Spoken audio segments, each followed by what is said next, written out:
Okay, so you've sent us a ton of stuff about OIG compliance, and you know, it can get pretty overwhelming trying to make sense of it all in the U.S. healthcare system, right? So today, we're going to cut through all that noise and really try to extract what you absolutely need to know to feel confident about OIG requirements, like a cheat sheet almost. Exactly. We want you to walk away feeling like you got that, insider knowledge without having to spend hours digging through all those regulations. Right. And for anyone out there who maybe isn't exactly sure what the OIG is, well, it stands for the Office of Inspector General, and they're part of the Department of Health and Human Services. Now, their job isn't just to, play bad cop. It's much bigger than that. They're really the ones making sure that everything runs smoothly and honestly in our big federal healthcare programs like Medicare and Medicaid. Yeah, and it's important to remember they're not just reacting to problems, but they're also trying to improve how these programs actually work, making them more effective and, efficient for everybody involved. Makes sense. So if you're a doctor, a nurse, or you work for a healthcare organization that deals with Medicare or Medicaid, knowing about OIG compliance isn't just, oh, this is nice to know. It's really a must. Like we're talking serious consequences if you don't follow the rules. Big fines, maybe getting kicked out of those federal programs altogether. And in some cases, yeah, you could even face criminal charges. Absolutely. It's that important. So, in this deep dive, we'll be exploring how the OIG views compliance, what a good compliance program should actually look like in practice, all the resources they offer to help you out, those essential federal regulations, what kind of enforcement trends are happening right now, and how OIG compliance connects with other important regulations like HIPAA. Okay, so first things first, diving into healthcare compliance through the OIG's eyes. It's interesting because they give you tons of info, but there's not like one simple sentence on their website that says, this is what compliance means. Did you notice that too? Yeah, I did. They definitely don't hand you a dictionary definition. They're much more about taking action, getting those programs up and running and using the tools they offer to stay on track. Right, right.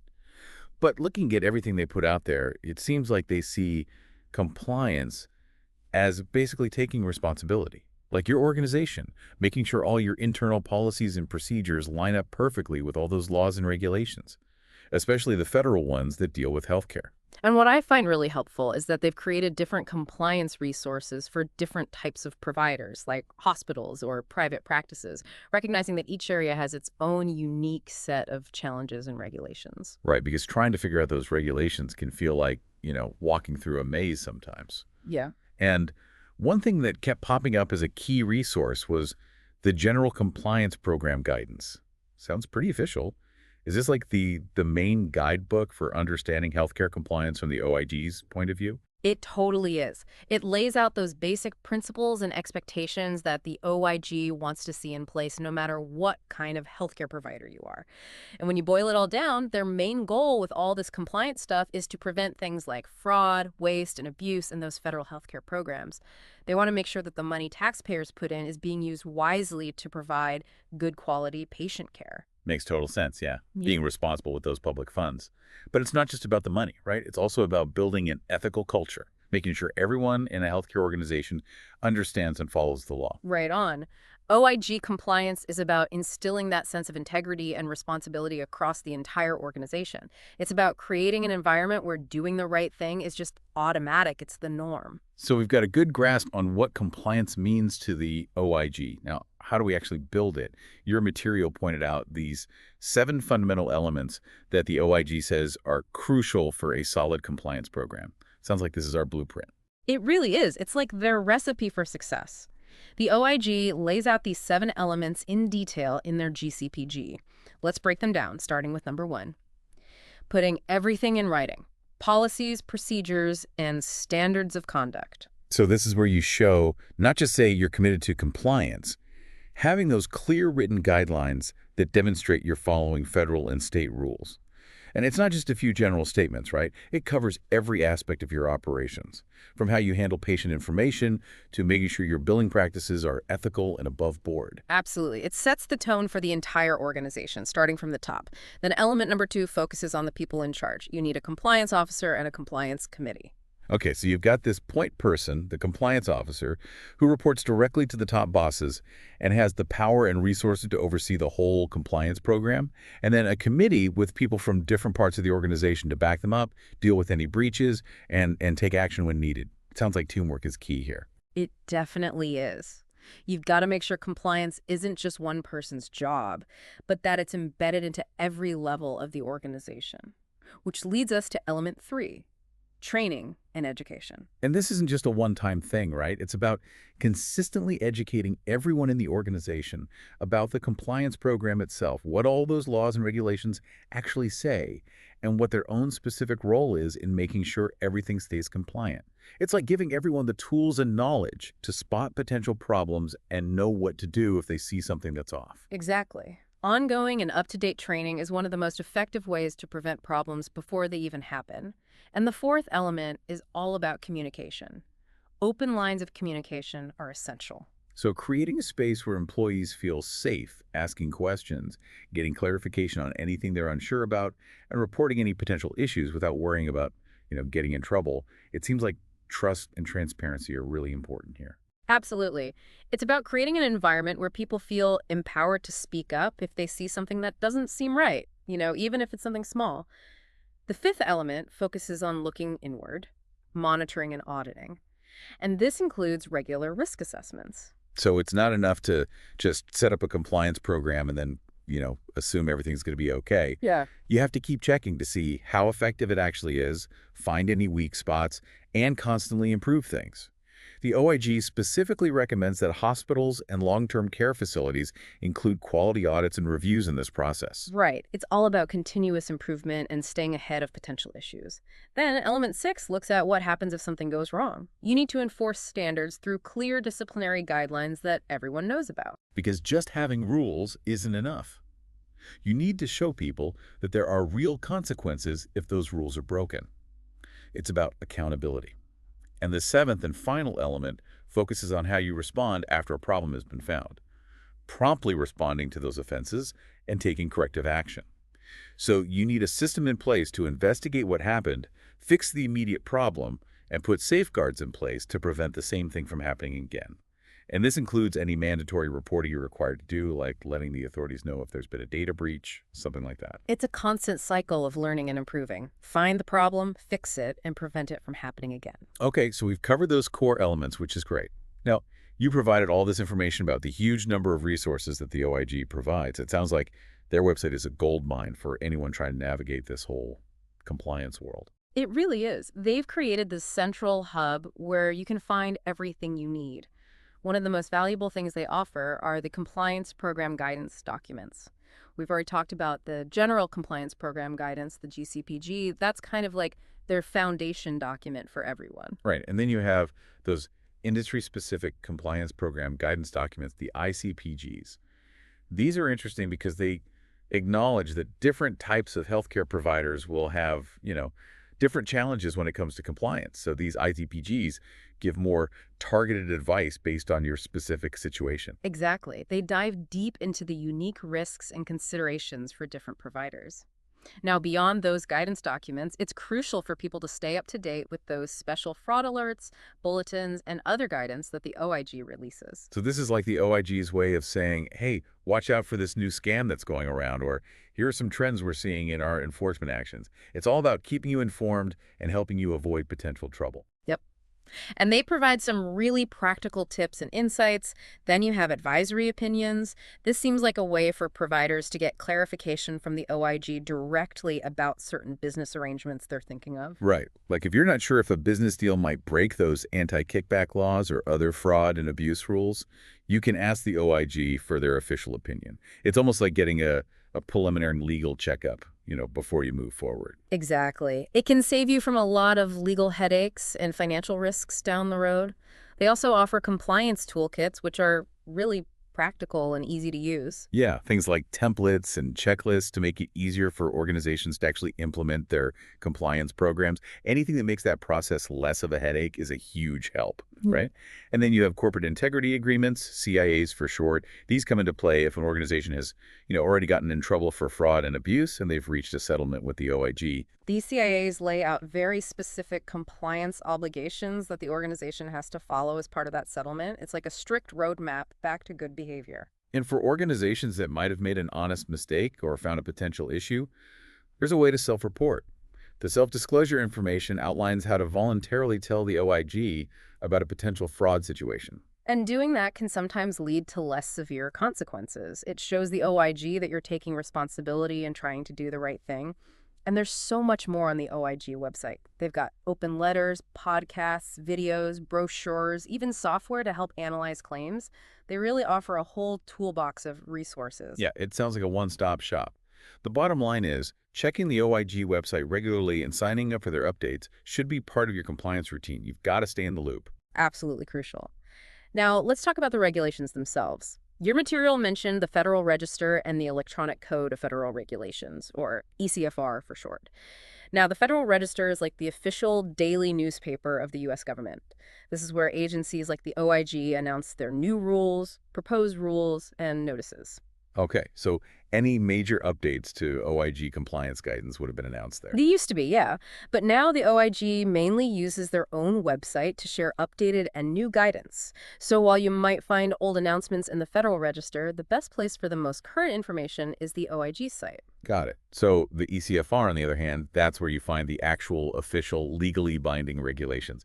And when it comes to OIG compliance, it sounds like Title 42, Chapter V, Subchapter B, specifically Parts 1001 through 1007 are the sections we really need to know about. Exactly. Let's do a quick rundown of what each of those parts covers. Part 1001 is all about program integrity. It focuses on Medicare and state healthcare programs and situations where individuals or entities might get excluded from those programs. So this section outlines why someone might be banned from participating in those federal healthcare programs.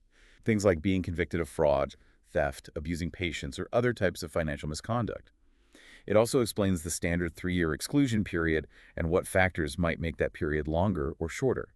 And it even covers how someone can try to get back into those programs if they've been excluded. It really highlights how seriously they take these violations. Then you have Part 1002, which is about state Medicaid fraud control units, also known as MFCUs. So those are the agencies at the state level that investigate and prosecute Medicaid fraud and situations of patient abuse or neglect. This part of the regulations explains the rules for setting up and running these units and outlines the responsibilities. It's a joint effort between the federal government and the states. Right. A united front against fraud and abuse. And lastly, Part 1007 sets the standards for how the OIG evaluates how well those state Medicaid fraud control units are actually doing their job. And importantly, this part also defines some key terms that are crucial for compliance, like abuse, fraud, and neglect within the context of healthcare. Knowing exactly what those terms mean legally is super important for providers so they can make sure they're always staying within the lines. Absolutely. Being crystal clear on those definitions can help prevent accidental violations. Now, a great way to understand what the OIG is really focusing on is to look at their recent enforcement actions and advisory opinions. What kinds of trends jumped out at you from your research? Yeah, those recent enforcement actions are like a window into what the OIG is prioritizing right now. As of April 2025, they seem to be cracking down on illegal kickback schemes. This is where someone offers or accepts something in exchange for referring patients, right? And what's interesting is that this isn't just happening in one specific area. It's all over the healthcare industry. Exactly. We're seeing cases involving mobile diagnostic services, medical clinics, individual practitioners, you name it. It's a pretty widespread problem. Another major area of enforcement involves false claims being submitted to Medicare and Medicaid. So what exactly counts as a false claim? It can be a lot of things, like billing for services that never actually happened, upcoding, which is billing for a more expensive service than what was really provided, or billing for services that weren't medically necessary. And we're seeing these cases across the board, too, targeting hospitals, chiropractic offices, transportation companies that take patients to appointments, even pharmacies. Wow, their reach is pretty broad. And it seems like state agencies are also really active. especially when it comes to Medicaid fraud and patient abuse cases. Yeah, it's definitely a team effort at both the federal and state levels.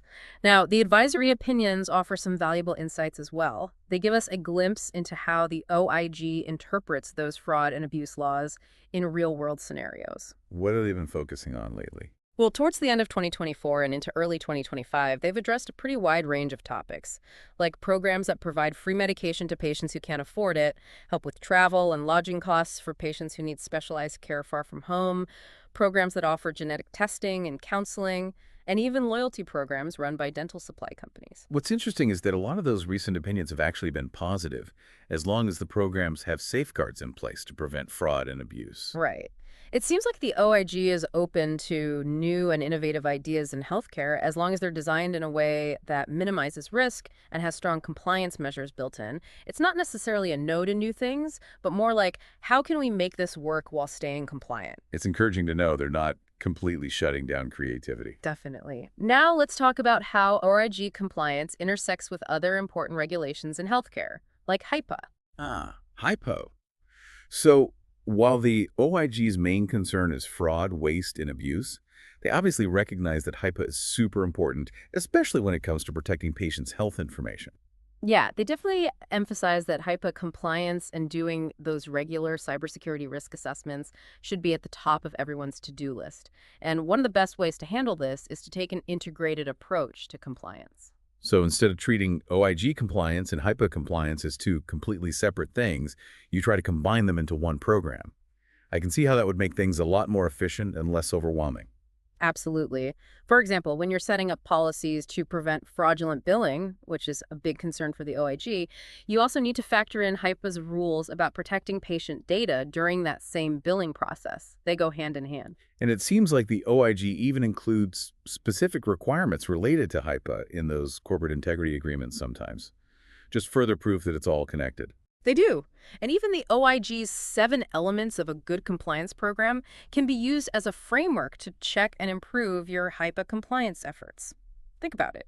Having clear written policies, regular training, open communication channels, routine monitoring, those are all important for both OIG and HIPAA compliance. So taking that integrated view can lead to a more comprehensive, efficient, and ultimately more effective way to handle compliance overall. Exactly. It's about seeing the big picture. This deep dive has been incredibly insightful. OIG compliance is obviously a lot more than just checking a box. It's something everyone involved in the U.S. healthcare system needs to be serious about. Absolutely. It's about making a real commitment and sticking with it.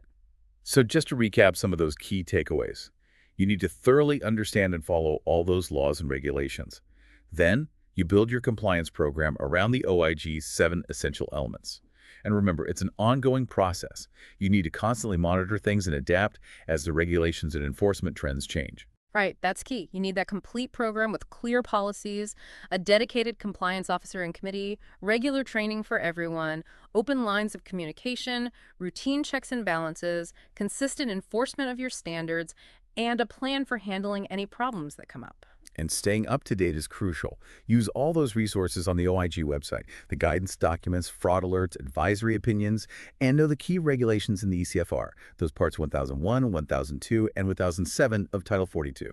And keep an eye on those recent enforcement actions and advisory opinions to understand what the OIG is focusing on right now. And last but not least, think about that integrated approach to compliance, how OIG and HIPAA and even other regulations can all work together. That will help you manage risk across your organization in a more holistic and efficient way. So, as you're thinking about your own organization or practice, ask yourself, how well are we integrating our OIG compliance efforts with all our other regulatory obligations?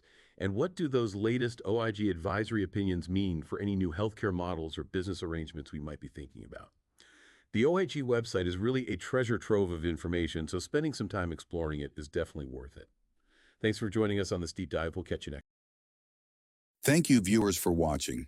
If you found this video helpful, don't forget to hit that like button and share it with your colleagues.